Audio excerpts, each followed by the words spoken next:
Los riñones más bien hacen lo contrario, tratan de ahorrar agua, ahorran agua, ¿no? Evitan que el agua se vaya en la orina. Entonces, la orina finalmente que producimos va a ser en menor volumen, ¿no? En menor volumen.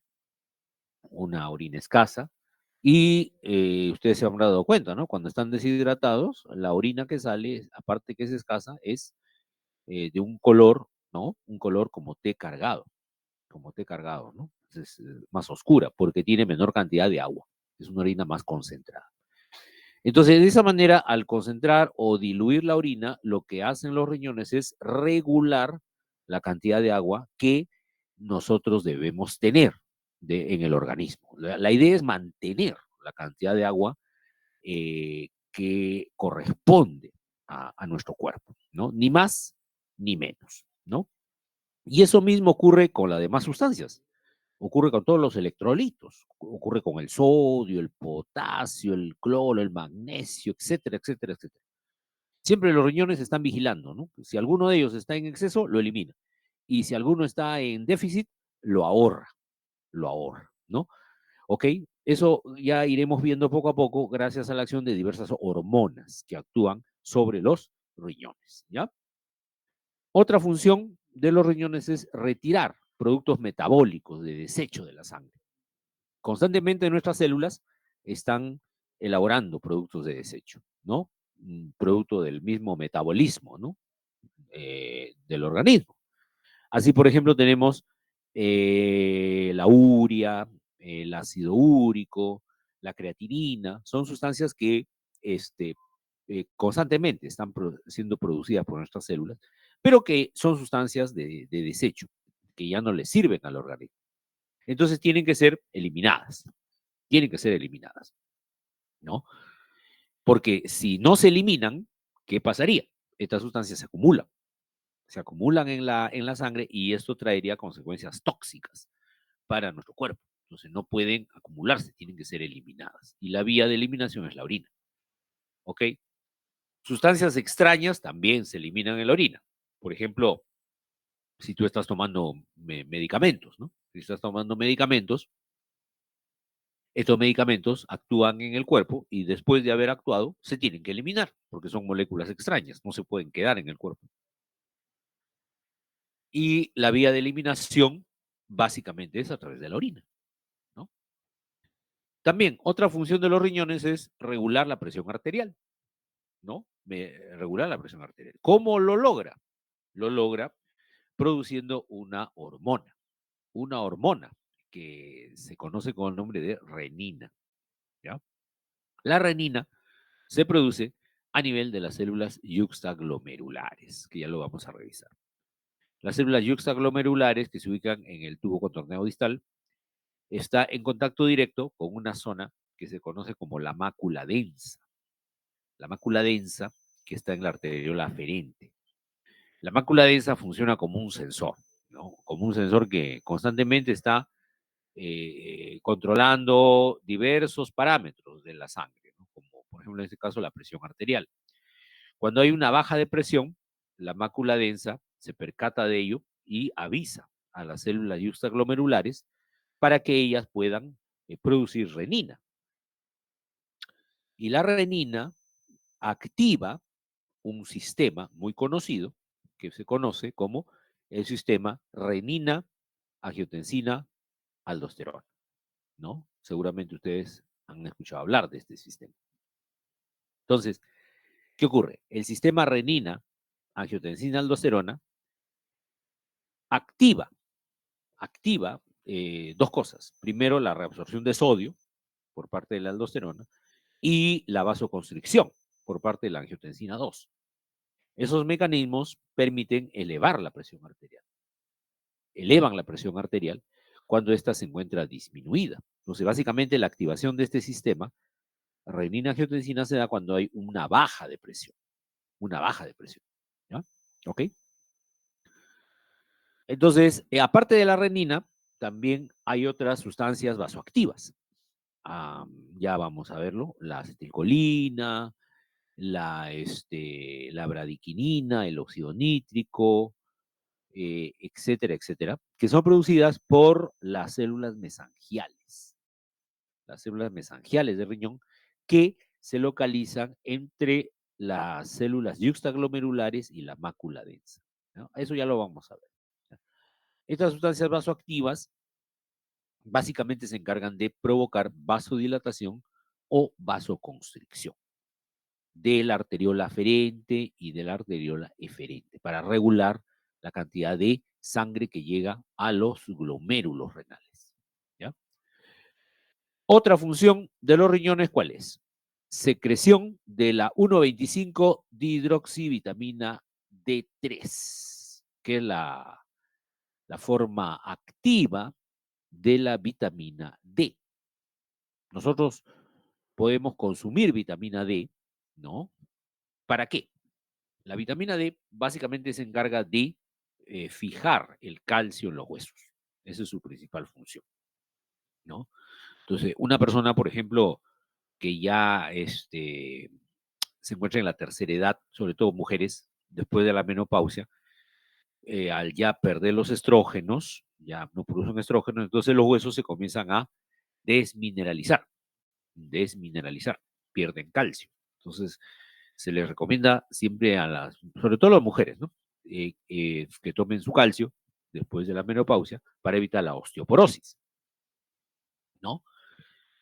Pero a pesar de que una persona puede tomar bastante calcio, pero este calcio, si tú quieres que se vaya y se fije en el hueso, no, no se va a fijar así solamente consumiendo calcio y punto, ¿no? Se requiere de la vitamina D, de la vitamina D para que el calcio pueda fijarse en el hueso. Y tiene que estar en su forma activa, la vitamina D. Tú consumes vitamina D, pero si no se activa, entonces tampoco no puede actuar. Entonces, ¿quién se encarga de activar la vitamina D? Son los riñones. ¿Ya? Los riñones. Otra función de los riñones es secretar eritropoyetina. La eritropoyetina, ¿qué cosa es? Es otra hormona producida a nivel de las células yuxtaglomerulares, ¿no? ¿Y en qué momento se va a producir? Cuando hay hipoxia. Cuando hay hipoxia. En ese caso, las células de la mácula densa, ¿no? De la mácula densa, vuelven a ser sensores, ¿no? Sensores que están detectando, en este caso, detectan hipoxia, que es la disminución de oxígeno, ¿no? Esta hipoxia estimula a las células yuxtaglomerulares y estas producen eritropoyetina. La eritropoyetina va y estimula a la médula ósea. Estimula la médula ósea para que esta produzca mayor cantidad de eritrocitos, ¿no? O glóbulos rojos, ¿no? Esto se conoce como la eritropoiesis. Eritropoiesis, ¿no? Por eso cuando ustedes, por ejemplo, se van a la altura, ¿no? Por ejemplo, se van a Huancayo, ¿no? Que está a 3.250 metros sobre el nivel del mar, ¿no? Cuando ustedes llegan a la altura, van a sentir unos en mayor grado y otras personas en menor grado sienten el efecto de la altura. Sienten el efecto de la altura porque a tener este, van a tener síntomas de hipoxia, ¿no? Síntomas de hipoxia. Síntomas de hipoxia, dolor de cabeza, ¿no? Náuseas, vómitos, ¿ok? Van a tener cefalea y sobre todo sensación de falta de aire. Sensación de falta de aire. ¿Qué hacer entonces? Hay que dar oxígeno, porque los síntomas propios de este mal que se llama el soroche, el mal de montaña, ¿no? Agudo, es por la falta de oxígeno, o sea, por la hipoxia. ¿De acuerdo? Entonces, inmediatamente el organismo echa mano de mecanismos compensatorios. Mecanismos compensatorios, ¿ok? En este caso, aumentando el nivel de glóbulo rojo. ¿Cómo lo logra? A través del eritropoyetina. ¿De acuerdo? ¿Ya? Y bueno, también en los riñones se realiza parte de la gluconeogénesis, que es la formación de glucosa a partir de elementos que no son carbohidratos, ¿no? Como por ejemplo aminoácidos, lípidos, ¿ya? ¿Estamos de acuerdo?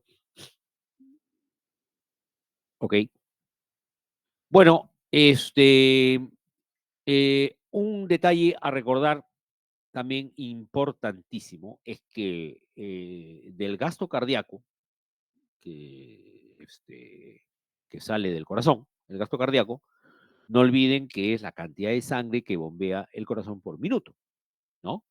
De todo ese volumen de sangre que sale por minuto, que más o menos en condiciones basales es unos 5 litros, ese volumen se va a ver distribuido, ¿no? Distribuido en todos los órganos del cuerpo.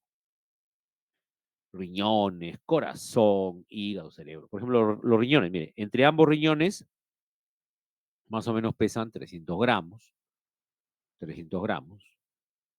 Corazón, 300 gramos. El hígado, 2.600 gramos. El cerebro, 1.400 gramos. La piel, si juntamos toda la piel, 3.600 gramos. Y si juntamos todos los músculos, 31.000 gramos, o sea, 31 kilos, ¿no? Ahora, fíjense ustedes la cantidad de sangre que llega por cada gramo de tejido. En los riñones es lejos, miren, los riñones lejos son los riñones, los órganos más perfundidos del organismo, ¿no? 420 mililitros por gramo, ¿no? Y le sigue el corazón con 84, pero lejos. O sea, la perfusión de los riñones es bastante elevada. ¿Eso por qué? Porque tienen que cumplir su función. Su función es filtrar la sangre de aquellas sustancias que tienen que ser eliminadas en la orina. Entonces, constantemente la sangre entra a los riñones para ser filtrada. ¿Ya? Ok. Muy bien. Luego tenemos, miren acá, una vista macroscópica, de los riñones. Tenemos la corteza. Ustedes recuerdan ya su anatomía, su histología, ¿no? Acá tenemos la corteza, la parte periférica, la médula renal, representada por las pirámides renales o pirámides de Malpighi, y luego viene el sistema pielocalicial, la pelvis renal, y luego el uréter, ¿no? Que lleva ya la orina hacia la vejiga. En cuanto a la circulación, a la irrigación del riñón, vean, la sangre entra por la arteria renal, por acá, entra por la arteria renal, esta arteria renal se ramifica y da origen a las arterias interlobares. Las arterias interlobares dan origen a las arterias arcuatas, ¿no? Arcuatas. Y las arterias arcuatas dan origen a las arteriolas aferentes. Aferentes, ¿no? Acá, por ejemplo, tienen un nefrón, vean cómo está llegando la arteriola aferente, ¿no? De ahí sale la arteriola eferente. La arteriola eferente forma los capilares peritubulares, luego se forman las venas arcuatas, tenemos luego las venas interlobares y finalmente la vena renal, que saca la sangre del riñón. Entonces, la sangre está entrando por la arteria renal, se distribuye por todo el riñón, los nefrones filtran esa sangre, con lo cual forman la orina, ¿no? Y luego ya la sangre libre de esas sustancias tóxicas de desecho sale limpia por la vena renal, nuevamente a la circulación. ¿De acuerdo? Muy bien. ¿Me están escuchando bien o hay algún problema con la captación de la... Se le escucha bien, doctor. Sí, ¿no? Ya. Entonces, seguimos. ¿Alguna pregunta hasta acá? ¿Algún alumno quiera preguntar? Nada. Todo claro, doctor. Ya. todo bien. A ver, vamos a ver acá. Ya.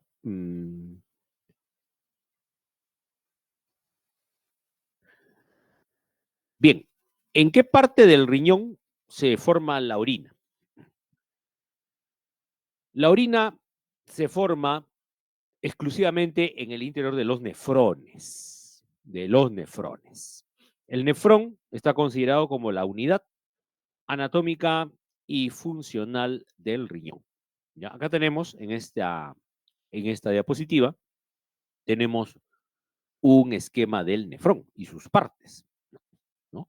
Ahí está, numeradas, ¿no? Del 1 al 7, vean ustedes, del 1 al 7, están enumeradas las partes del nefrón. Bueno, hasta el 9, ¿no? Hasta el 9. Las partes del nefrón. Con el número 1 tenemos la cápsula de Bowman y con el número 2 los capilares glomerulares, el glomérulo renal, ¿no? Esa es la primera parte del nefrón que se conoce con el nombre de el corpúsculo de Malpighi o corpúsculo renal. ¿De acuerdo? Con el número 3 tenemos la arteriola que llega la sangre al glomérulo, es la arteriola aferente. Con el número 4, la arteriola eferente, por donde sale la sangre, pero ya la sangre ya está filtrada, ¿no? Ya está filtrada. Por la arteriola aferente llega la sangre sin filtrar, se produce la filtración a nivel del glomérulo y por la arteriola eferente ya sale la sangre filtrada, ¿no? Con el número 5 tenemos el tubo contorneado proximal, que es el lugar donde se produce la mayor parte de la absorción de sustancias, ¿ok? Con el número 6, acá mencionan el tubo contorneado distal, ¿ya? Con el número 7, el tubo colector, aquella la parte final del nefrón. Con el número 8 mencionan el asa de Henle, delgada, ¿no? El asa de Henle delgada, de la rama descendente, ¿ok? Que es permeable solo al agua. Y luego viene la rama ascendente gruesa de la Henle que se continúa con el tubo contorneado distal. ¿Ya? Esas son las partes del nefrón. Ahora, ¿en qué parte del riñón se encuentra el nefrón? Recuerden ustedes, miren, recuerden ustedes que en el riñón hay una corteza y hay una médula, ¿no? Hay una corteza y hay una médula. ¿En qué parte está el riñón? El nefrón, perdón. ¿En qué parte está? Está en ambas, ¿no? Está en ambas partes. Una parte está en la corteza y otra parte del nefrón están en la médula. ¿Ya? Acá está. Miren, esta línea punteada separa la corteza de la médula. Entonces vean que en la corteza se encuentran, por ejemplo, el corpúsculo renal, se encuentra el tubo contorneado proximal, el tubo contorneado distal, el tubo colector es su primera porción, la porción cortical del tubo colector. Y en la médula encontramos al asa de Henle, vean ustedes, ¿no? Asa de Henle, y la parte medular del tubo colector. La parte medular del tubo colector. ¿Ya? Esa es la ubicación del nefrón. Más o menos hay 1.000.000 de nefrones por cada riñón. 1.000.000 de nefrones. Acá, un poquito más claro, vean, en la corteza, fíjate, en la corteza está el corpúsculo renal, tubo contorneado proximal, tubo contorneado distal, la primera parte del tubo colector, y en este caso, mire, esta asa de Henle es muy cortita, como que un poquito nomás del asa de Henle entra a la médula, ¿no? Pero acá hay otro nefrón, fíjate, también, ¿no? Con las partes que se ubican en la corteza, corpúsculo renal, el tubo contorneado proximal, tubo contorneado distal, la primera porción del tubo colector, y miren cómo el asa de Henle se ubica en la médula, ¿no? Pero este nefrón se caracteriza por tener un asa de Henle mucho más larga que este nefrón de acá. Este nefrón está más tirado a la corteza, se llama nefrón cortical, y este nefrón de aquí está más pegadito a la médula, se llama nefrón yuxtamedular. Fíjense bien, observen que el nefrón cortical tiene un asa delgada pequeña, cortita. En cambio, el nefrón yuxtamedular tiene un asa de Henle mucho más larga.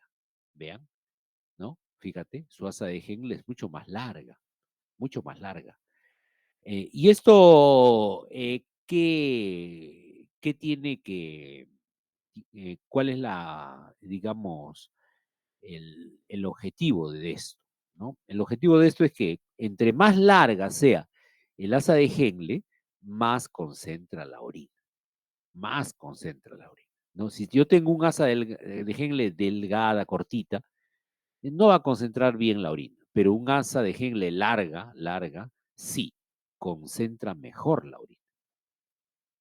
Y eso hace que cuando una persona, por ejemplo, está tratando de ahorrar agua, ¿no? Le conviene concentrar la orina, ¿no? Porque así emite una orina mucho más mucho más concentrada, con menor cantidad de agua, se ahorra el agua. ¿Y quién tiene la capacidad de concentrar más la orina? Justamente el asa de Henle, ¿no? Porque es un asa de Henle larga, concentra mejor la orina.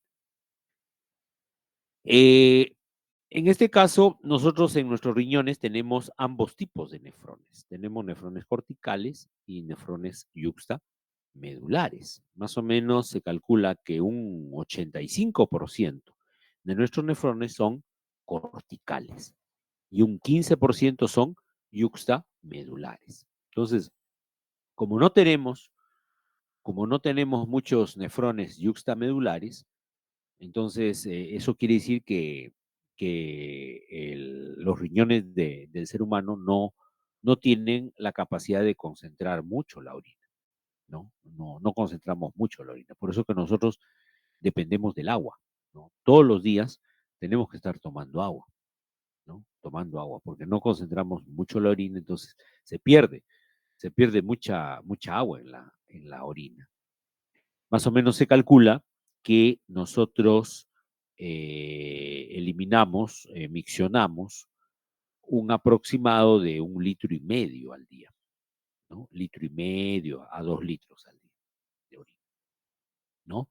Claro, dependiendo de la cantidad de agua que tomemos, pero generalmente nosotros tomamos agua todos los días.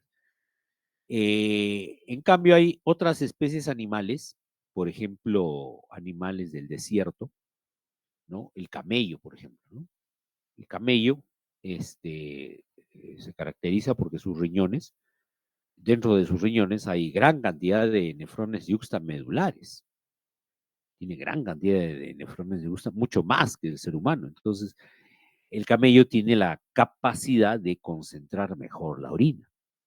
Concentra bastante la orina, sale una orina muy concentrada, pero con poca cantidad de agua. Entonces, de esa manera, los camellos, por ejemplo, son animales que no necesitan tomar agua todos los días, ¿no? Ellos toman agua y de ahí pues una vez a la semana, una cosa así, ¿no? Porque al estar tan concentrada su orina, la pérdida de agua es mínima, es mínima. Ellos ahorran agua de esa manera, ¿ya? ¿De acuerdo? Ok.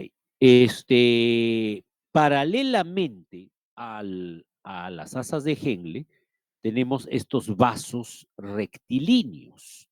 ¿Ven ustedes? Unos vasos sanguíneos rectilíneos que se originan a partir de la arteriola eferente. Después que ya, acá mira, ves los glomérulos renales, se forma la arteriola eferente y esa arteriola eferente luego forma estos vasos rectilíneos que van paralelos a las asas de Henle. Esos son los llamados vasos rectos.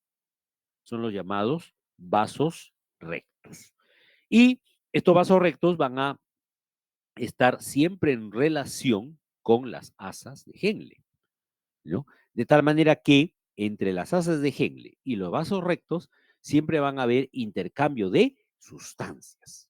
Intercambio de sustancias, ¿ya? Ya sea para concentrar o para diluir la orina, según sea el caso, ¿no?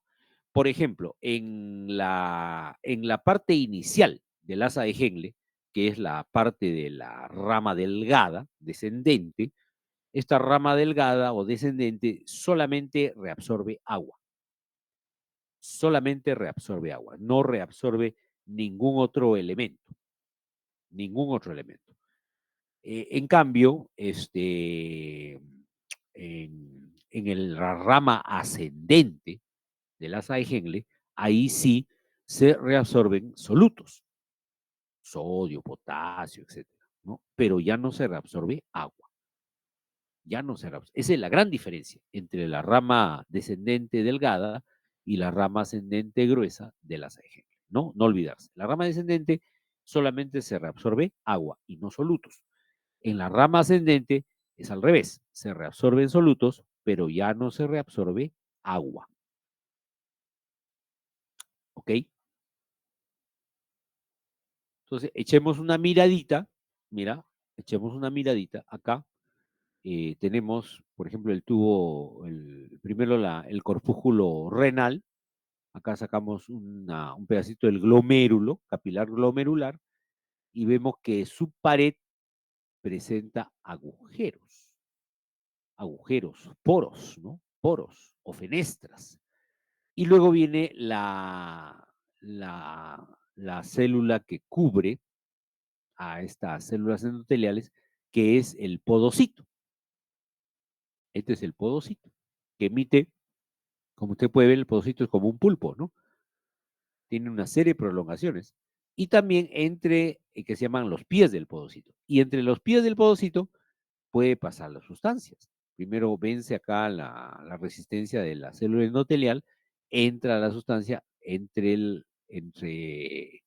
una célula endotelial y otra, eso será un poro, ¿no? Un poro, por ahí entra, y luego llega a la célula del tubo contorneado proximal, ¿no es cierto?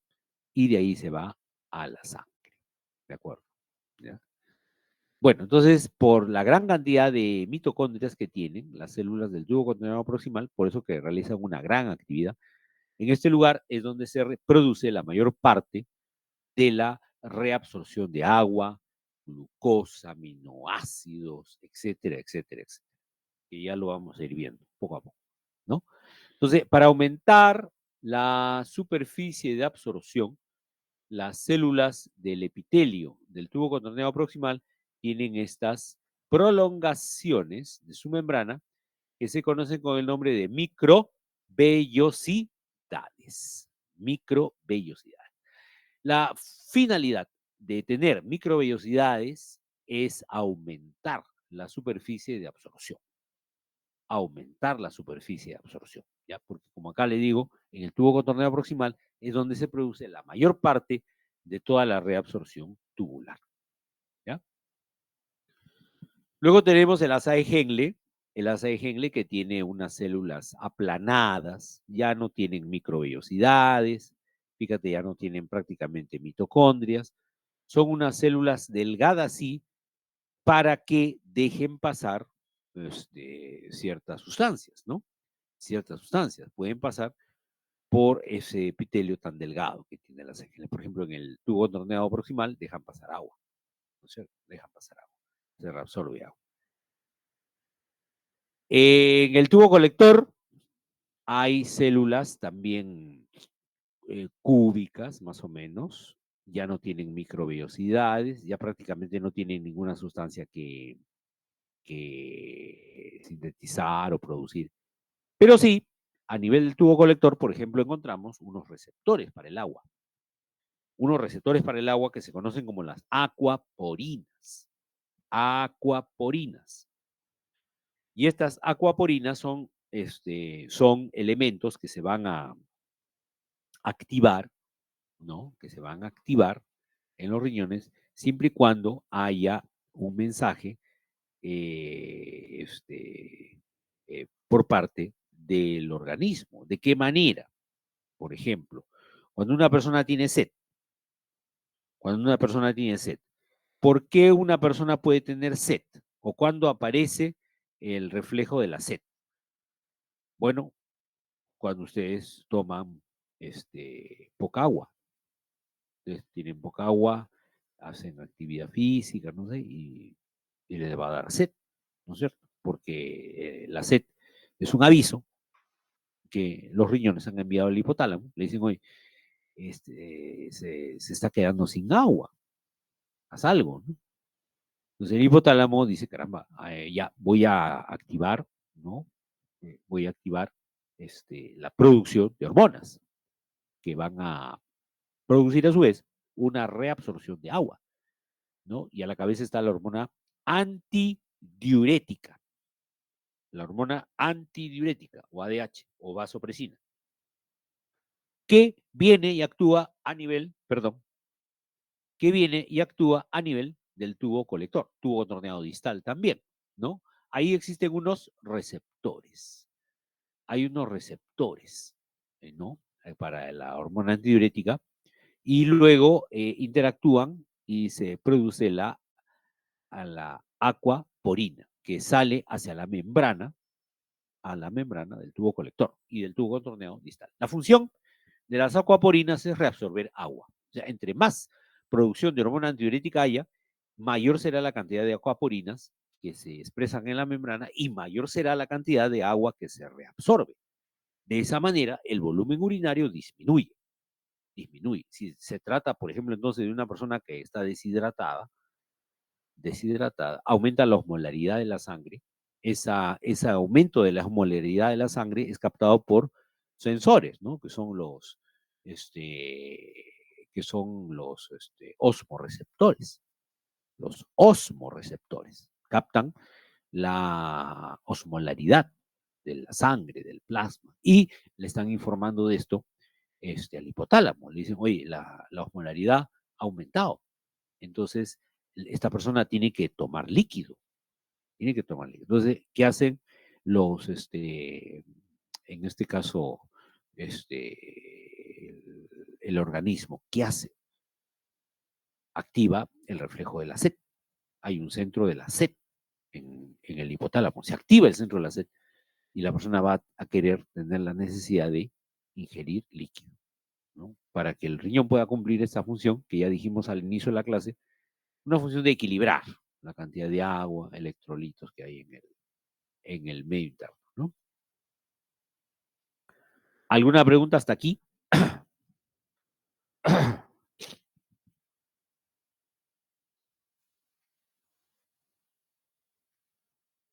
¿No hay preguntas? ¿Todo claro?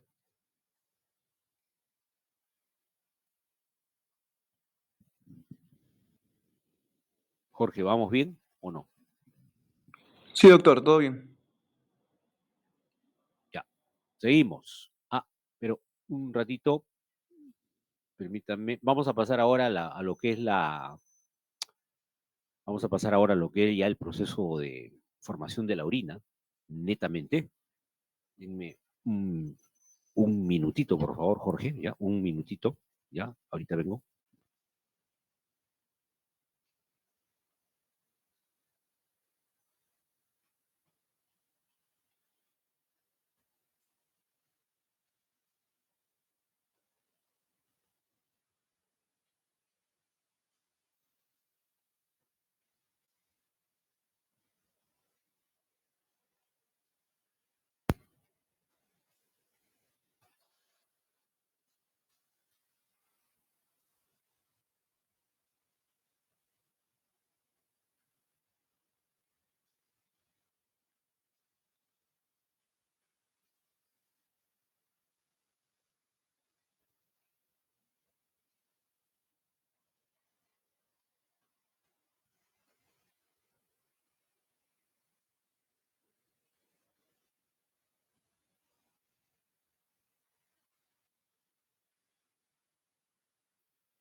Ya, muy bien. Entonces, vamos a ver ahora, ya hemos revisado un poquito lo que son aspectos anátomo-histológicos y fisiológicos del riñón, ¿no? Entonces, ahora sí vamos a explicar, ¿no? Ya con más detalle, cómo es el proceso del funcionamiento renal, propiamente dicho, que es la formación de la orina, ¿no? Cómo se forma la orina. Para que se forme la orina, dentro del nefrón, dentro de cada uno de los nefrones, se tienen que, se tienen que realizar tres procesos, que son los que están ahí, ¿no? La filtración glomerular, la reabsorción tubular y la secreción tubular.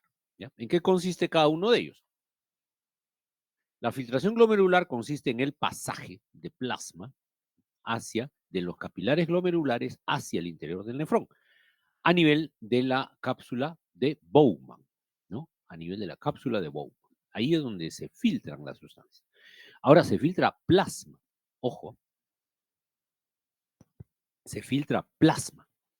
O sea, quiere decir que hay elementos que no se van a filtrar de la sangre. Por ejemplo, no se filtran los glóbulos rojos, no se filtran los glóbulos blancos, no se filtran las plaquetas, no se filtran las proteínas. Bueno, algunas pequeñas sí, pero en general no se filtran las proteínas. Entonces, lo que pasa acá solamente es plasma, agua, glucosa, electrolitos, nada más. ¿De acuerdo? Y sustancias de desecho. Y una vez que ya la sangre ya ha sido filtrada, sale por la arteriola eferente. Y por esta arteriola eferente, miren, luego circulan por los capilares peritubulares.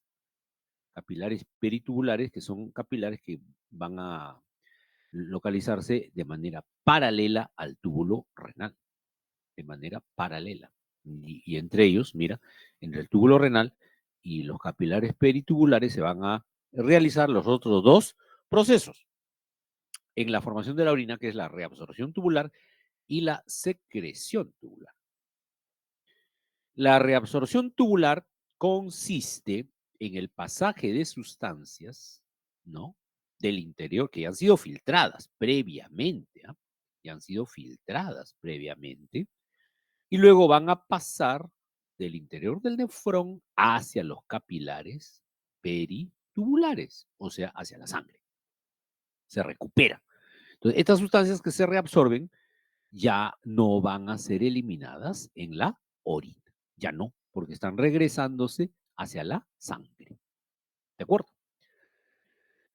Y el tercer proceso es la secreción tubular, que como ustedes pueden ver, miren, número 3, secreción tubular, es exactamente lo contrario a la reabsorción tubular.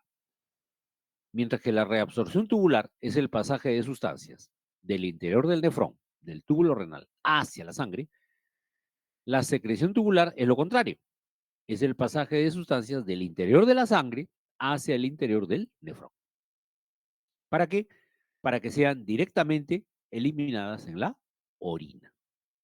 Las sustancias que se secretan no se filtran ni se reabsorben. De frente se secretan. O sea, de frente van a pasar a formar parte de la orina.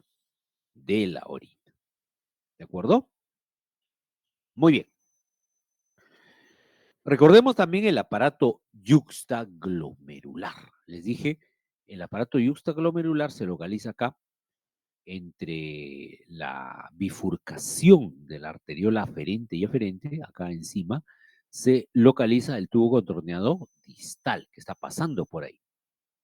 Fíjate cómo en la pared de la arteriola aferente hay unas células diferenciadas, ¿no? Unas células diferenciadas que funcionan básicamente como sensores. Están sensando, pues, presión, nivel de oxígeno, nivel de CO2, etcétera. Estas son las células de la mácula densa. Células de la mácula densa. Y a su costadito de las células de la mácula densa se encuentran las células yuxtaglomerulares. yuxtaglomerulares. Células yuxtaglomerulares, ¿no? Que son las células que van a ser las encargadas de producir una serie de sustancias, que ya dijimos la renina, la eritropoyetina, por ejemplo, ¿no? Ya están en la pared del túbulo distal, las células yuxtaglomerulares. Y digamos, en el intersticio entre la mácula densa y las células yuxtaglomerulares tenemos las células mesangiales. Células mesangiales, que como ya también les mencioné, su función es producir sustancias vasoactivas. Sustancias vasoactivas, ya sea para que provoquen vasodilatación o para que provoquen vasoconstricción. Acá tenemos una figura un poquito más clara, ¿no? Acá tenemos, ¿ves? Las células de la mácula densa, ¿no? Y las células yuxtaglomerulares, ¿no? Las células de la mácula densa, básicamente, ya les dije, son células que se encargan de ser sensores, ¿no? Sensores de, de presión, de oxígeno, etcétera, ¿no? Y las células yuxtaglomerulares, ya bueno, son aquellas que producen diversas hormonas, ¿no? Entre ellas la renina, la eritropoyetina. Y acá tenemos las células mesangiales, ¿no? Células mesangiales que producen sustancias vasoactivas. Bueno, explicando un poquito más al detalle, la filtración glomerular, ya les dije, es el pasaje de plasma, ¿no? Del interior del capilar glomerular, o sea, de acá, de aquí, hacia el interior del nefrón, atravesando la membrana de filtración, ¿no? ¿Ok? Entonces, ¿cómo se logra la filtración glomerular? ¿No? ¿Cómo se logra? Es gracias a la suma algebraica de tres presiones que están interviniendo a este nivel. Tenemos la primera presión, es la presión del capilar glomerular. Y en realidad es la fuerza de la sangre que pasa por acá, que trata de meter, ¿no? Trata de que se filtre la sangre a través de esta membrana de filtración. Entonces, una presión positiva. La presión del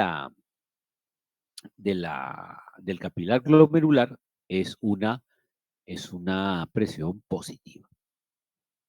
Luego tenemos la presión de la cápsula de Bowman, ¿no? Que siempre ejerce una resistencia, ¿no? Una resistencia al pasaje de sustancias, se opone al pasaje de sustancias. ¿Por qué? Porque acá la presión de la cápsula de Bowman está ejercida por el líquido que está acá adentro, el nefrón. O sea, el nefrón nunca está vacío, siempre está lleno de líquido. Y esa cantidad de líquido que hay dentro del nefrón impide que entre más. Si yo estoy lleno, quieres entrar más, pues te ofrezco más resistencia. ¿No es cierto? Más resistencia. Y esa resistencia ejercida por el líquido que está dentro de la cápsula de Bowman se llama pues la presión, ¿no? Precisamente de la cápsula de Bowman, ¿no? Presión de la cápsula de Bowman. Y en tercer lugar tenemos una presión ejercida por las proteínas. Ya les dije que las proteínas normalmente no pasan la membrana de filtración. Entonces, estas proteínas se encargan de retener agua. Esa es una de las funciones que tiene, sobre todo la albúmina, ¿no? Sobre todo la albúmina. Es una proteína que nosotros tenemos en la sangre y se encarga de realizar, ¿no? La presión oncótica. ¿Aló? ¿Me copian?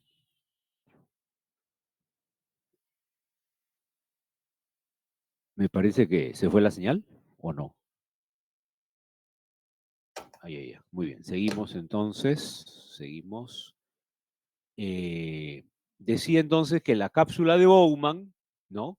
Ejerce una resistencia al pasaje del filtrado, que más o menos es 10 milímetros de mercurio, y la presión oncótica es ejercida por la albúmina.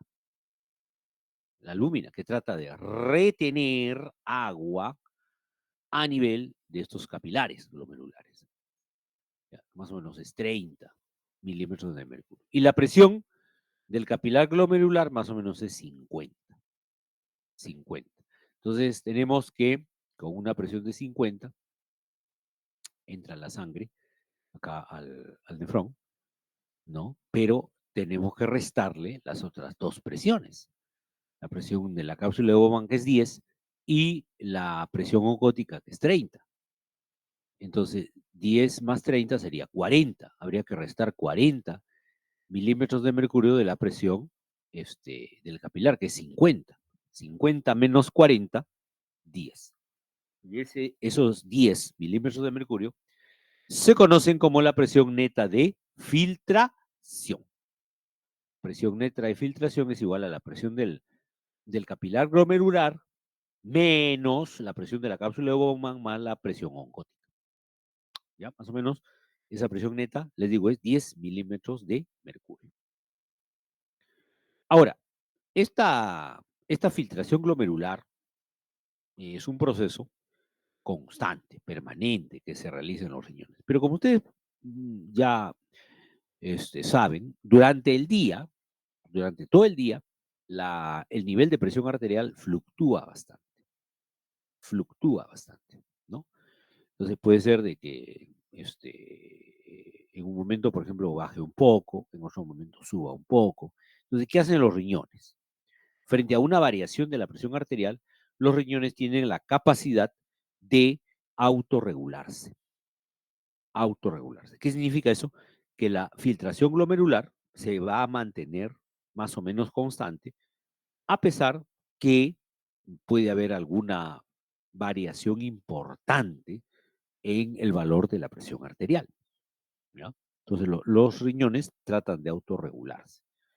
¿De qué manera? Miren, acá en el gráfico podemos ver cómo a mayor presión arterial, ¿no? A mayor presión arterial, ¿no? Fíjate, a mayor presión arterial que se registre en el organismo, habrá un mayor flujo sanguíneo renal.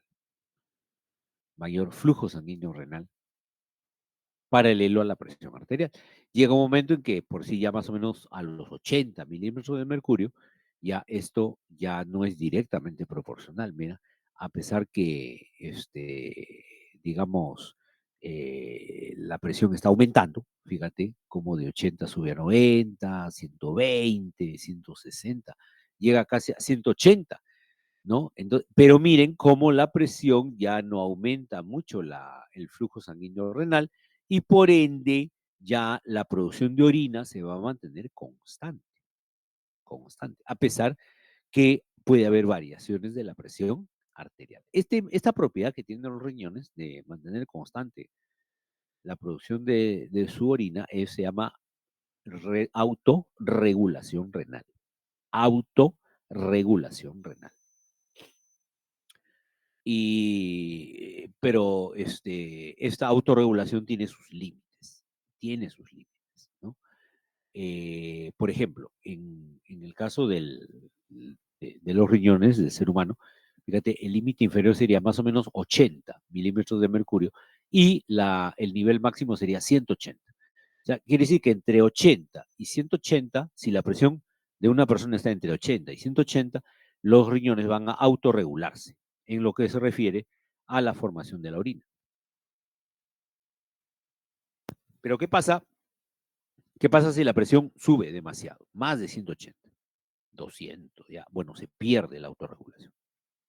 O antes de llegar a los 80, ¿no? Antes de llegar a los 80, mira cómo a mayor presión arterial, mayor flujo sanguíneo renal, en la misma proporción. Pero llega un momento en que, a pesar que tú inyectas o colocas una mayor presión, ¿no? El proceso de filtración glomerular se va a mantener más o menos constante, ¿ya? Eso se conoce como mecanismo de autorregulación renal, ¿ya? También vemos como a mayor presión arterial, ¿no? En un primer momento, hasta antes de los 80 milímetros de mercurio, este, la, este, el, el flujo sanguíneo, ¿no? Puede llegar hasta, miren, 600 y tantos, o si la presión arterial, por ejemplo, aumenta, ¿no? Aumenta hasta 80, más o menos, 80, ¿ya? que tampoco es una presión alta, ¿no? Es una presión normal, pero luego vean cómo se aplana la curva y se aplana hasta más o menos 180 aproximadamente. Ahí nuevamente se pierde la autorregulación, ¿ya? Es como una meseta, ¿no? La autorregulación. Entonces, miren, cuando hay cuando hay un aumento en la presión arterial, ¿no? Cuando hay un aumento en la presión arterial, o sea, llega un volumen muy grande de sangre, ¿no? Se produce una acción refleja por la cual se contrae la arteriola aferente, ¿no? Se contrae la arteriola aferente, disminuye su diámetro, o sea, hay una vasoconstricción. Y eso hace que llegue menos sangre a la arteriola aferente, ¿no? Disminuye la presión del capilar glomerular este, y se normaliza la presión. Inicialmente estaba un poco alta, la presión se normaliza. Igual ocurre cuando a una persona se le sube la presión, podemos también no dilatar la arteriola eferente. O sea, ya no meternos con la arteriola aferente, sino con la eferente. ¿Cómo podemos lograr una disminución de la presión arterial? Es vasodilatando esta arteriola eferente, para que las sustancias que han pasado por acá se eliminen rápidamente. ¿Ya? Se eliminen rápidamente. Ahora, el caso contrario.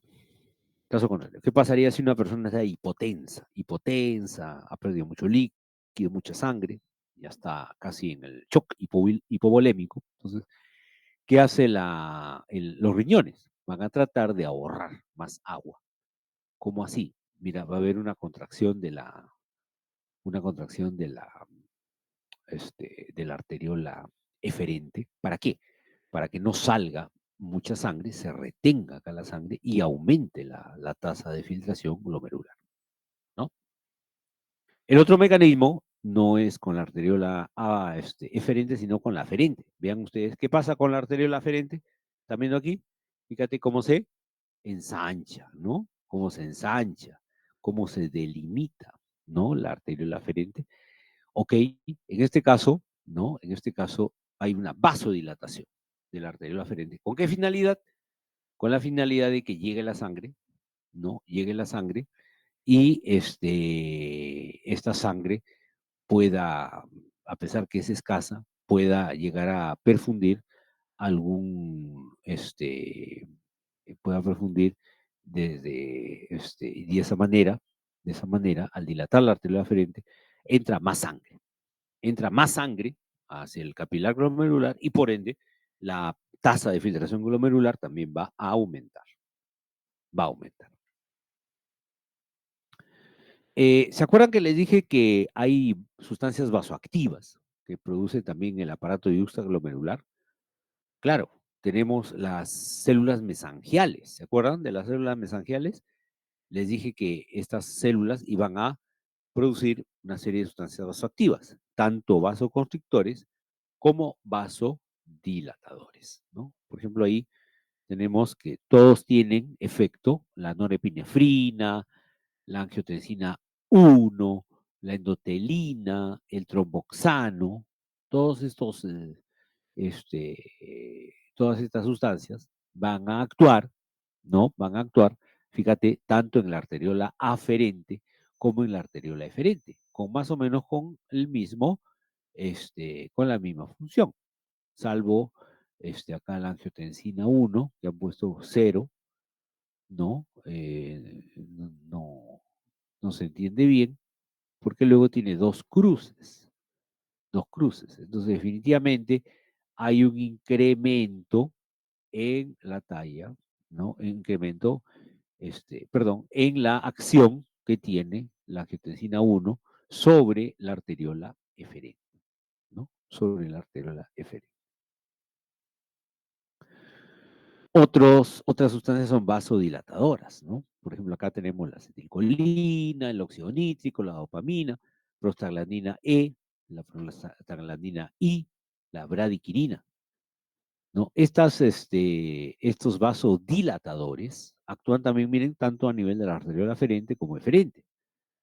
Solo que, por ejemplo, las prostaglandinas solamente actuarían sobre la arteriola aferente, ¿no? Y la bradiquinina actuaría solamente sobre las arteriolas de la arteriola eferente, ¿no? ¿Ok? Porque la aferente no tiene respuesta, solamente es la eferente.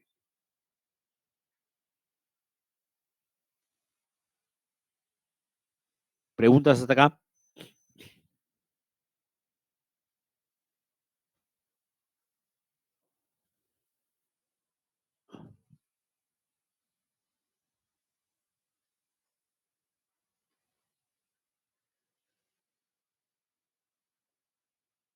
¿No hay preguntas?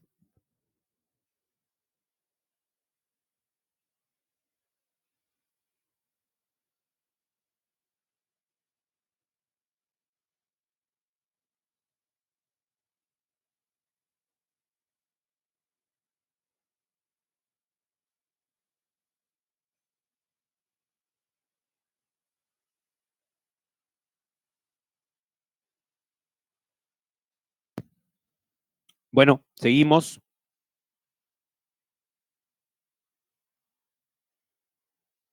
Seguimos. Las presiones que les hablé hace un rato, ¿se acuerdan de las 3 presiones que intervienen en la filtración glomerular? ¿Cuáles son la presión? Perdón, la presión hidrostática de la capilar glomerular, la presión de la cápsula de Bowman y la presión oncótica. Estas 3 presiones experimentalmente se pueden medir, ¿no? Yo introduzco un catéter microscópico en las arteriolas, tanto aferente como eferente, podemos medir las presiones de la sangre que pasan por ahí. En cuanto a la presión hidrostática glomerular del capilar, fíjate, cuando se colocó un catéter en la arteriola aferente, marcó 60 milímetros de mercurio y en la arteriola eferente 58. ¿Por qué baja? ¿Por qué en el extremo aferente es 60 y en el extremo eferente es 58? O sea, hay una disminución en la presión. ¿Pero por qué? ¿Cuál es el motivo? Bueno, es fácil, ¿no? Es fácil. La sangre entra por la arteriola aferente y de esa sangre, del 100%, se va a filtrar el 20%. El 20% se filtra. Entonces, de tal manera que lo que sale por la arteriola eferente es menos de lo que entró. Es un volumen menor del que entró. Entonces, obviamente, ¿no? Si en el extremo eferente vamos a registrar una sangre con menor cantidad de solutos, ¿no? Obviamente eso se refleja en la presión que se le toma, ¿no? Y, y bueno, hay una diferencia, ¿no? Hay una diferencia. En el caso de la presión hidrostática de la cápsula de Bowman, fíjate, en la arteria aferente es 15, la arteria aferente es también 15, no hay variación. Y en cuanto a la presión oncótica, miren, en el extremo aferente era 21 y en el extremo eferente 33. Acá sí hay un incremento notable, ¿no? De 21 a 33. ¿Por qué? ¿Por qué la presión oncótica tiene que variar? Bueno, básicamente es por la concentración del filtrado, de la orina. ¿Por qué? Porque en el extremo aferente tiene 21 y en el extremo eferente 33. ¿Por qué? Porque como la albúmina no pasa los valores este, que puedan ayudarle al bebé después del nacimiento, ¿no? ¿De acuerdo o no? Estas presiones, por ejemplo, desde el nacimiento se van a establecer y se mantienen así durante toda la vida. Siempre en el lado aferente, fíjate, la presión oncótica es mayor, es menor, perdón, en este caso es menor, 21, con respecto a la presión oncótica en el extremo eferente, que es 33. O sea que la presión ha subido. La presión ha subido. ¿Y por qué ha subido? ¿Por qué ha subido?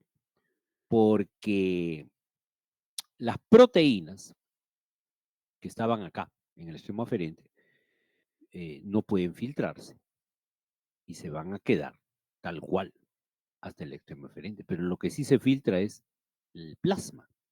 El plasma sí se filtra. Entonces, estas proteínas que tenemos acá y que van a continuar por la vía sanguínea no reciben el plasma.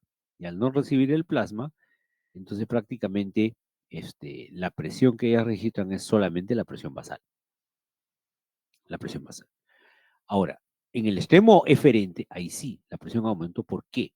Porque si hay una filtración de agua y las proteínas quedan en la misma cantidad, obviamente la misma cantidad, pero con menos agua.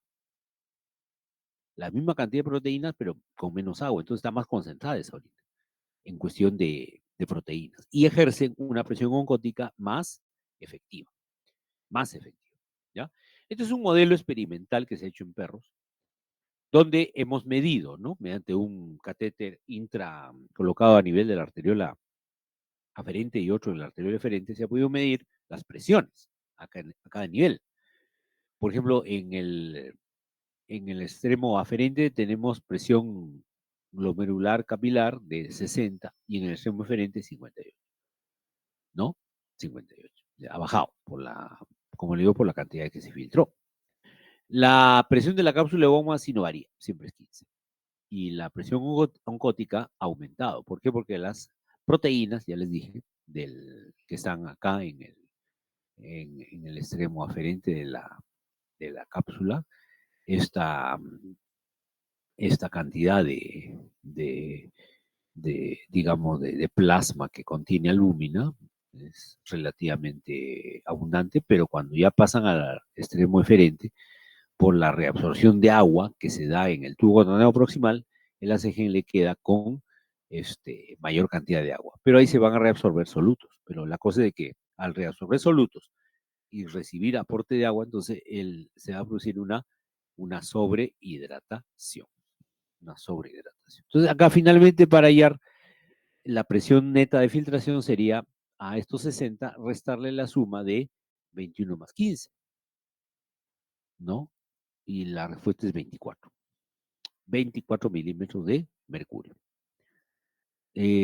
Cuando nos vamos al extremo eferente, ya esas proteínas están más concentradas. Están más concentradas. ¿Ya? Ya. Ok, entonces acá el rol, de acuerdo a las presiones, tenemos presión hidrostática 58, cápsula de Bowman 15 y presión de los capilares 33. Entonces acá sería 33 más 15, sería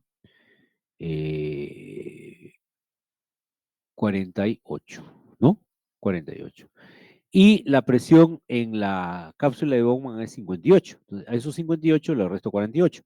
¿Cuánto me queda? 10, con signo positivo. O sea que la sangre tiende a pasar del interior del nefrón, perdón, del interior de los capilares hacia el interior del nefrón con una presión neta de 10 milímetros de mercurio. ¿Ok?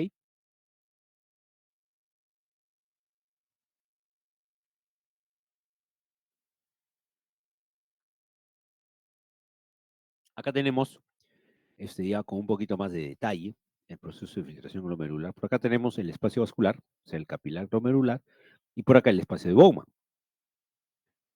No sé si se acuerdan ustedes, al inicio de la clase, les dije que el gasto cardíaco es más o menos 5 litros por minuto y que en el caso de los riñones reciben el 25% del gasto cardíaco. O sea, si el corazón, perdón, bombea 5 litros por minuto, el 25% de eso, ¿cuánto será? El 25% de 5 sería 1.25, o sea, 1 litro 25 de plasma que se está filtrando a través de los riñones. Eso es importante que recuerdes esos valores. ¿Ya? Es importante. Ok, entonces tenemos la presión hidrostática glomerular de 50. A esto se se resta la presión de la cápsula de Bowman, que es 10, y la presión oncótica, que es 30. ¿no? En esta presión oncótica, pues, están las proteínas que se quedan acá en el espacio vascular. Entonces tenemos 30 más 10, 40. Estos 40 hay que restarlo de 50. Acá tenemos la fórmula que el proceso de filtración, ¿no? Se da con una presión de 10 milímetros de mercurio. ¿Y esto en qué tiempo? ¿Oh? Estos 10 milímetros de mercurio, ¿no? Se dan como presión neta. ¿Y cuánto es lo que se filtra al día? Lo que se filtra es 180 litros al día. 180 litros al día. Usted dirá, pero ¿cómo? 180 es mucho, ¿no? Es mucho. Porque yo, por ejemplo, en un día, yo no orino 180 litros, ¿no? Ni hablar, ¿no? Entonces, algo tiene que ocurrir para que nosotros no perdamos esos 180 litros, imagínate, ¿no? Nos quedamos sin agua. Entonces, esto de acá, no se olviden, es solamente la primera clase, ¿no? Que estamos teniendo. Luego ya, conforme avancemos en las clases, van a ir comprendiendo una serie de elementos más. Por ejemplo, ahí vamos a explicar ya con más detalle por qué son 180 litros al día, ¿no? La cosa es que por minuto, la tasa de filtración glomerular es de 125 mililitros por minuto. ¿Ya? 125. ¿Ya? ¿No? Hay dos formas de expresar la filtración glomerular. O lo expresas en mililitros minuto, 125, o lo expresas en litros día, que sería 180 litros al día. ¿Ya? Entonces, acá tenemos, mira, la tasa de filtración glomerular es una medida de la función renal. O sea, si un médico, por ejemplo, quiere saber si los riñones de un paciente están funcionando bien o no, inmediatamente le piden una prueba de función renal donde se evalúe la filtración glomerular. Entonces, esa sustancia, esa molécula es la inulina. La inulina es una sustancia que me permite medir, cuantificar de una manera exacta cuánto es el nivel de filtrado que se produce ya en todos los riñones, ¿no? En ambos riñones. Entonces, lo primero que tenemos que recordar es que la cantidad de sangre, acuérdense, sangre que era el 25% del gasto cardíaco, más o menos, llega de plasma, calculando el plasma, el flujo de plasma renal efectivo es más o menos 600 mililitros. 600 mililitros ¿no? Por minuto llega. Y de estos 600 mililitros, ¿no? Se filtran solamente 120. Se filtra solamente 120. O sea, no quiere decir que todo lo que llega al glomérulo se filtra. No, se filtra una parte, ¿no? En este caso, ¿qué porcentaje del flujo plasmático renal se va a filtrar? Bueno, para saber eso, ¿no? Tenemos esta fórmula que dice que la fracción de filtración es igual a la tasa de filtración glomerular entre el flujo plasmático renal efectivo, ¿no? Que sale 0.2. Y como está expresado en términos de porcentaje, sería 20%. Esa es la fracción de filtración. O sea, de la cantidad de plasma que llega al nefrón, ¿qué cantidad se filtra? No se filtra todo, solamente una parte, que hemos dicho que es el 20%. ¿De acuerdo? Acá tenemos la histología del riñón, el glomérulo, la arteriola ferente, los podocitos. Ahí está, ¿ves? Los podocitos son como unos pulpos, ¿no? Que están ahí emitiendo sus prolongaciones y tratando de rodear a todos los podocitos, ¿ya? Pero no se ha podido este, eh, no se ha podido, digamos, establecer, ¿no? Aquí la, la distribución exacta de los podocitos. pero sí nosotros podemos observar que sus prolongaciones, ¿no?, forman espacios, como un colador, ¿no? Un colador. Sus prolongaciones forman espacios. Esos espacios sirven para que las sustancias del plasma se puedan filtrar adecuadamente al interior del nefrón. Entonces tenemos los podocitos, que son las células de la cápsula de Bowman, tenemos la membrana basal y tenemos el gas propiamente, perdón, las células endoteliales, ¿no? Tenemos tres: los podocitos, la membrana basal y las células endoteliales. Estos tres elementos forman la membrana de filtración o barrera de filtración, ¿no? Encima de las células endoteliales tenemos glucocálix, y este glucocálix tiene cargas negativas, acá está circulando la sangre. ¿Ya? Luego viene la membrana basal, luego las células de la cápsula de Bowman, los podocitos. ¿Ya? Ahora, las cargas que se forman acá por la cubierta de glucoproteínas, ¿no? Fosfoproteínas, esa carga es negativa.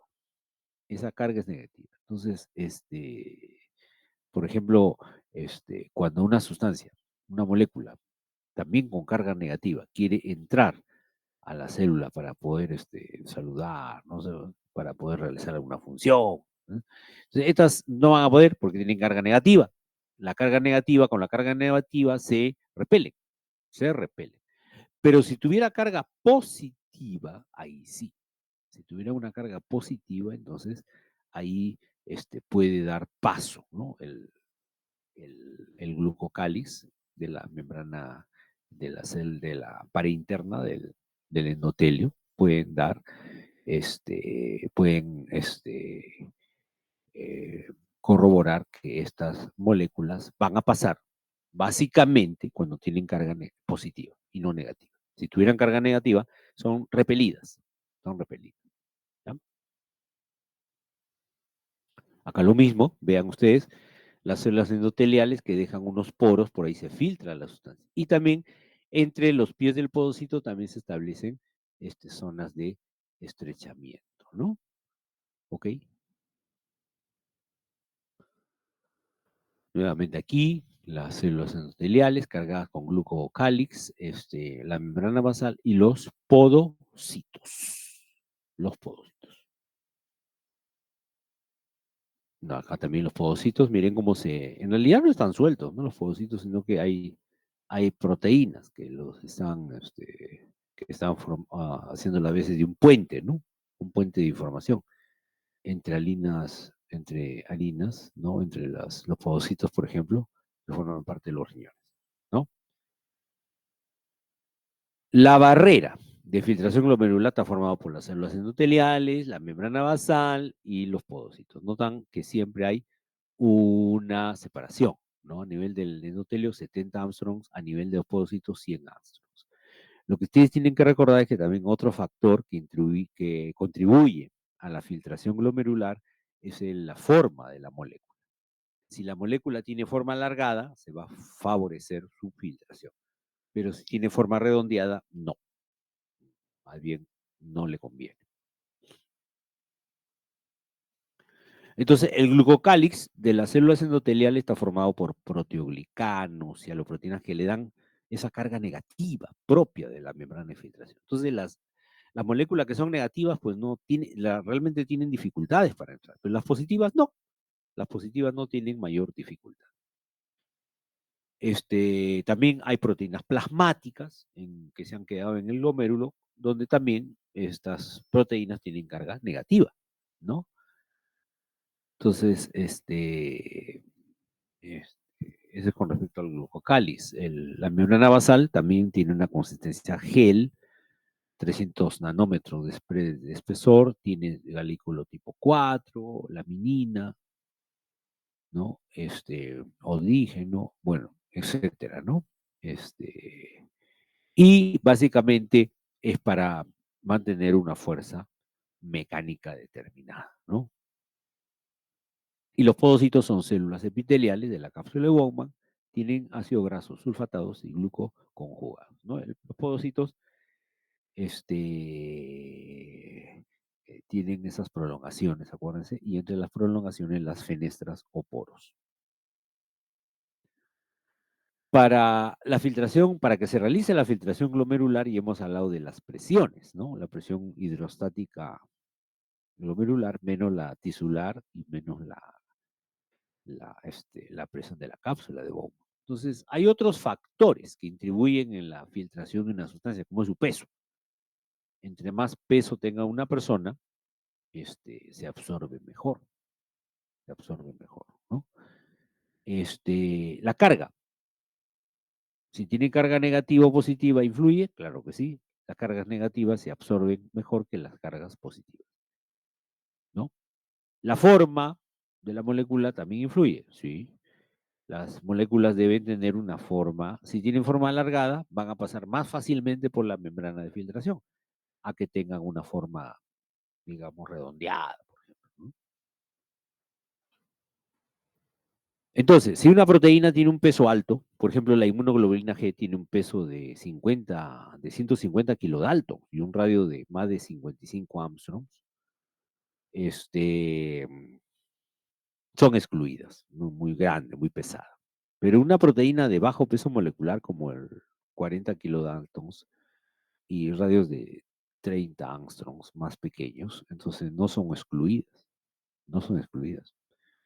¿Ok? Es así, van a firmar, ¿no? Van a firmar una parte de estas proteínas y van a ver cómo se filtran las moléculas, pero no hay problema porque las proteínas no debe haber en orina. Entonces, lo que ocurre luego, con el proceso 2, era el pasaje de estas sustancias del túbulo renal hacia la sangre. Estamos recuperando esas sustancias, ¿no? Estamos recuperando esas sustancias. ¿Ya? Ahí está. Con respecto a las proteínas, las de bajo peso molecular sí se filtran, pero de ahí se reabsorben totalmente. En cambio, la albúmina no se filtra toda la albúmina, una partecita nomás. Eso también habría que ir a ver, ¿no? Si es que es llena de la bomba 1. Y en el caso de otro ejemplo acá, ¿no? Otro ejemplo con proteínas de alto peso molecular, fíjate, lo traemos por acá. Uy, perdón, disculpen. Ya, acá tenemos las proteínas de bajo peso molecular. ¿Entran? No entran, no entran. ¿Ya? Acá la albúmina sí entra un poquito. Las de bajo peso molecular también entran, pero igual son reabsorbidas en un 100%. Entonces significa que normalmente no debemos tener orinar con presencia de proteínas en la orina. Otra sustancia que han probado muy bien para sustentar lo que estamos diciendo es el dextrán.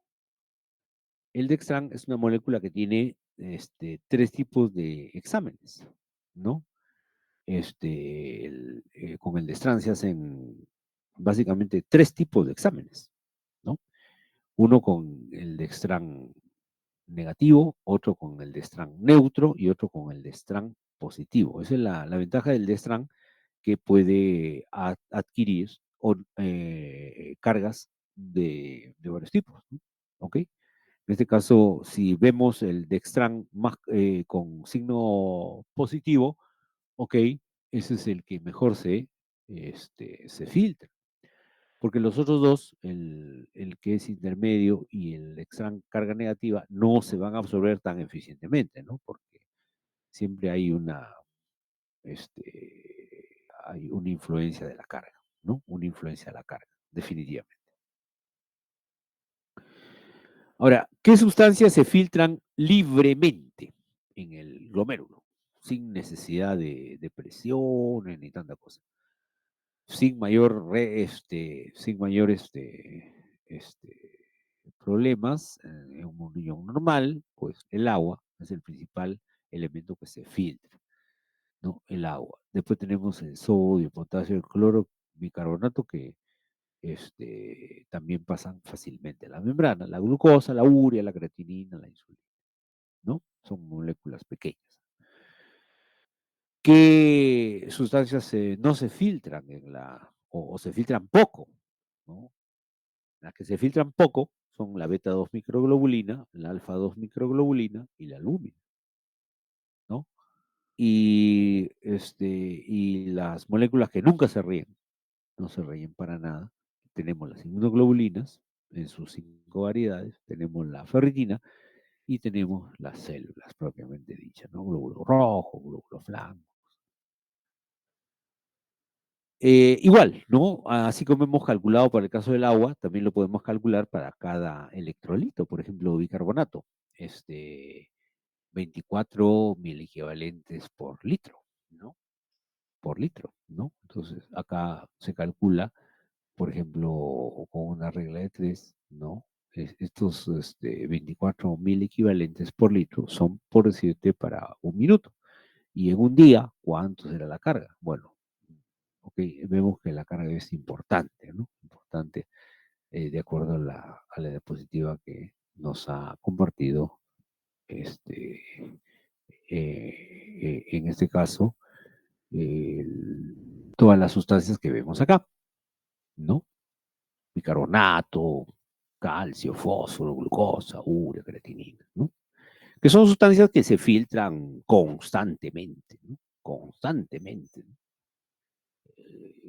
Ya les dije, ¿no? Al inicio de la clase, que los riñones lo que hacen es fácil, ¿no? Si una sustancia está en exceso, se elimina el exceso. Si está en déficit, se ahorra, ¿no? Se ahorra. Bueno, los podocitos, que son los que emiten estas prolongaciones, que son los pies de los podocitos. Por ahí hay poros o fenestras por donde pueden pasar, ¿no? Las moléculas, tranquilamente, sin mayor problema. Solamente las moléculas pequeñas, ¿no? Las grandes no pasan, ¿no? Las grandes no pasan. Ahora, ¿se acuerda que les dije que la filtración glomerular depende de la presión capilar glomerular, menos la cápsula de Bowman, menos la presión oncótica? Y salía más o menos 40 milímetros de mercurio, ¿no? Ahora, esto hay que multiplicarlo por una constante, ¿no? Una constante que es la superficie glomerular, ¿no? Ese es el índice más exacto, por si puede salir mililitros por minuto por gramo o por milímetro cuadrado ¿no? de superficie glomerular. Es un poquito más exacto, ¿no? Y esta superficie glomerular, que viene a ser toda la extensión de los capilares glomerulares, está siendo representada por esta abreviatura KF. KF. Y el KF, ¿qué pasa si aumenta? Por ejemplo, las células mesangiales se relajan, ¿no? Se relajan las células mesangiales y aumenta la superficie glomerular. Eso hace, como hay más superficie, entonces hay más área para que entre en el plasma y aumenta la filtración glomerular. Aumenta la filtración. Otro determinante, por ejemplo, para la presión del capilar glomerular, ¿no? Si es que aumenta la presión arterial, ¿no? O hay vasoconstricción de la arteriola aferente, también se produce un incremento en la filtración glomerular, la cantidad de sangre que llega. ¿Ok? ¿Ya? ¿Qué pasa si aumenta la presión de la cápsula de Bowman? Por ejemplo, por una obstrucción, ¿no? Una obstrucción a nivel del uréter, un cálculo. Retrógradamente la orina se dilata y acá el mecanismo de la secreción tubular va a sufrir mucho, ¿no? Entonces, ¿cómo determinar que ya el paciente tiene alteración de la tasa de filtración glomerular? Igual, ¿no? Se le, se le, se le mide, ¿no? Internamente, así como se hizo el experimento en los perros, ¿se acuerdan? Se mide internamente la presión dentro de los nefrones y se va viendo, ¿no? Cuánto es la presión de cada uno de ellos. La presión de la cápsula de Bowman sí no varía, ¿no? Es 15, pero ¿qué pasa si, por ejemplo, hay un cálculo, como le digo, una obstrucción, esto se va dilatando, dilatando, la presión va aumentando, de la cápsula de Bowman también aumenta. Y ya no es 15, será 20, 30. Entonces, y eso, bueno, eso se opone, ¿no? La presión de la cápsula de Bowman se opone a la presión del filtrado. Entonces, disminuiría en este caso la filtración glomerular. Y la presión ongótica de la misma manera. También se opone al filtrado, se opone. Entonces, también su incremento provocaría una disminución de la filtración glomerular. ¿Ya? Bueno, entonces, en resumen, jóvenes, en resumen, para la formación de la orina, todo este es el nefrón al cual lo hemos estirado. Para la formación de la orina intervienen 3 procesos. Con la F, filtración glomerular. Con la R, reabsorción tubular. Y con la S, secreción tubular. ¿Ya? No se olviden la filtración, las sustancias que pasan del interior del glomérulo hacia el interior del nefrón, del túbulo renal, ¿no? La reabsorción tubular, el pasaje de sustancias del interior del maléfico, ¿no? De los capilares peritubulares que están acá paralelamente, pasan, ¿no? Pasan y más o menos, más o menos esos capilares van a rodear todo el nefrón en toda su longitud. Y la secreción tubular es al revés de la reabsorción, ¿no? Mientras que la reabsorción pasan sustancias del nefrón a la sangre, la secreción pasa sustancias de la sangre hacia el nefrón. Y estas sustancias ya no se filtran ni se reabsorben. De frente pasan y y lo que sale por acá ya es la orina, ya elaborada, ya formada. ¿Ok?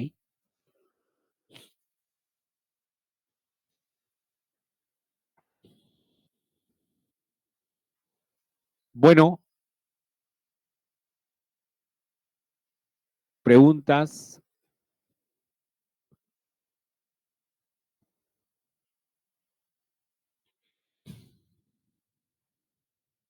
Yo creo que ya se quedaron dormidos. Jorge, ¿está por ahí? Sí se le escucha, doctor. Sí.